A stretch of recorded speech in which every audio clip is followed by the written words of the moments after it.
Денеска православната црква ги празнува Воскресение Христово, Великден, втор ден, и светиот великомаченик Георгий, победоносец, Ѓурѓовден.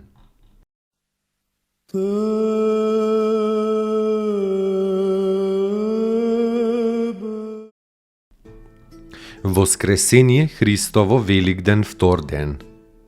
Откако слугите на првосвештениците израелски го фатија Исус и го предадоа на Пилат со барање да биде распнат, а Пилат за да им угоди конечно така и пресуди, иако не му најде вина, Господ пострада со смрт на крст.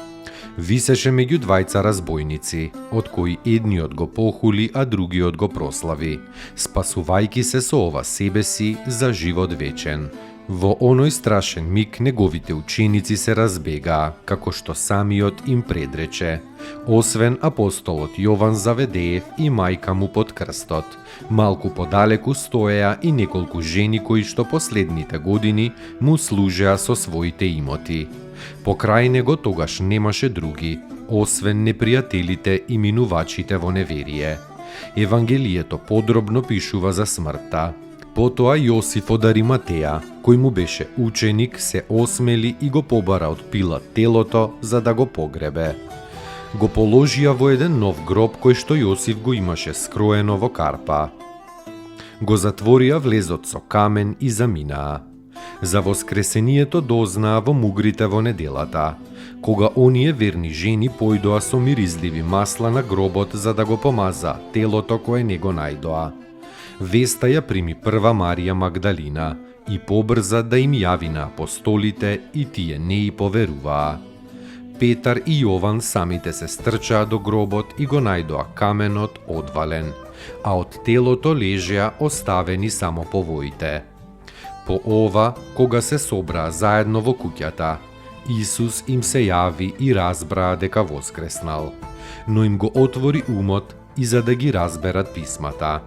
Им се јави и на Лука и Клеопа додека одеа во Емаус, но не го препознаа веднаш. Срцата им гореа на сите.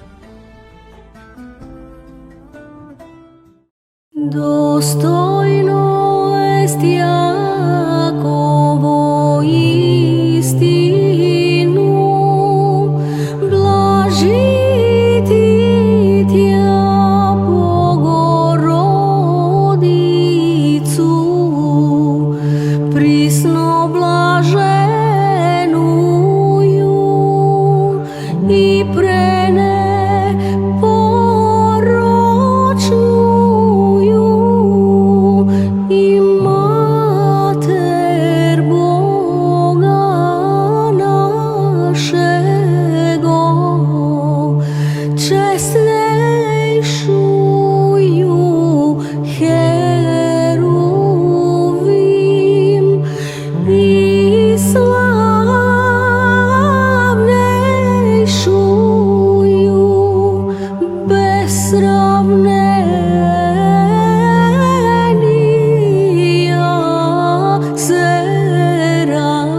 Серафим, без истления Бога слова рошую, суштую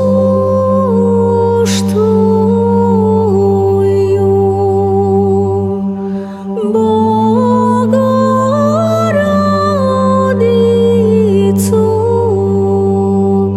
тя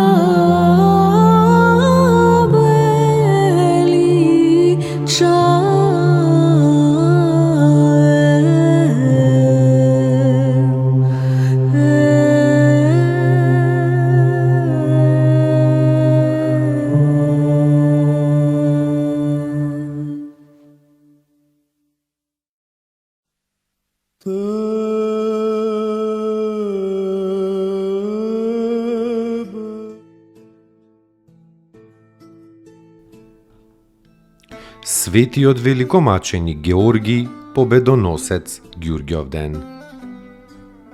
Овој славен и победоносен светител беше роден во Кападокија од богати и благочестиви родители. Татко му пострада за Христа, а мајка му се пресели во Палестина. Кога порасна, Георгий отиде во војска и со својата 20-та година го стекна чинот трибун и како таков служеше при царот Диоклецијан.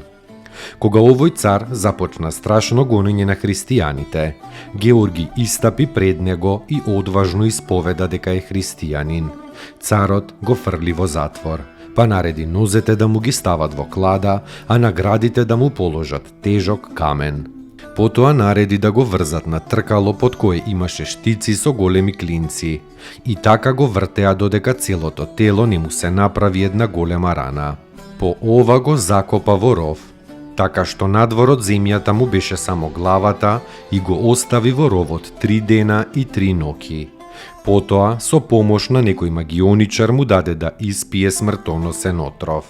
Меѓутоа, при сите овие маки, Георгий непрестајно го молеше Бога и Бог веднаш го исцелуваше и на големо одушевување на народот го спасуваше својот маченик од смртта. Кога светиот Георгий воскресна еден мртовец, тогаш многумина ја примија верата во Христа.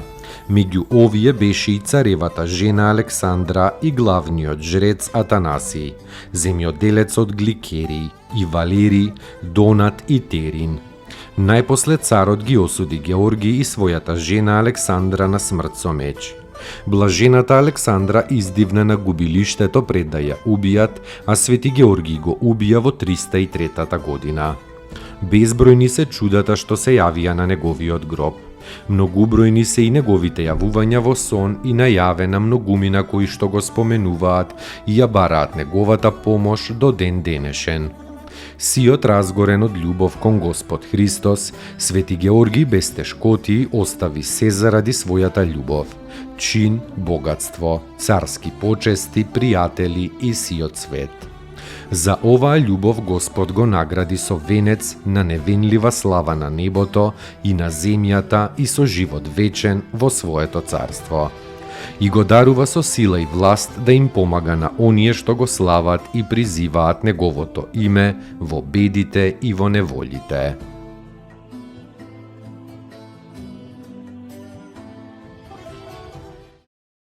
Да исправим